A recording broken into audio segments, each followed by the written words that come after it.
ಮಂಟಪವ ನನ್ನ ಮನಸ್ಸಲ್ಲಿ ಕಟ್ಟಿಸುವೆ. ಅಂದದ ಸಿರಿದೇವಿಯ ಅಲ್ಲಿ ಬಚ್ಚಿಟ್ಟು ಪೂಜಿಸುವೆ. ಬಾಳ ತುಂಬ ನಾ ಬರುವೆ, ಹಸ್ತಕ್ಕೆ ರೇಖೆಯ ಹಾಗಿರುವೆ. ಕಾಲ್ಗೆಜ್ಜೆ ನಾದದಲ್ಲಿ ನನ್ನ ಗುಂಡಿಗೆ ಗೂಡು ಇದೆ. ಕೈಬಳೆ ಸದ್ದಿನಲ್ಲಿ ನನ್ನ ಆಸೆಯ ಬುತ್ತಿ ಇದೆ.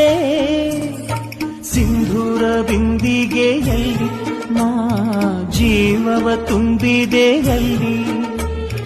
ನೀನಿಟ್ಟ ಕಾಡಿಗೆಯಲ್ಲಿಯೋ ನಾನಿಟ್ಟೆ ಪ್ರೀತಿಯ ಬಳ್ಳಿ. ನನ್ನ ಬಣ್ಣದ ಮನಸ್ಸಿನಲ್ಲಿ ನಿನ್ನ ಚಿತ್ರವ ಕೆತ್ತಿಸುವಿ. ಯಾರೂ ಇಲ್ಲದ ಆ ಊರಲ್ಲಿ ನಾನೇ ನಿನ್ನವನಾಗಿರುವೆ.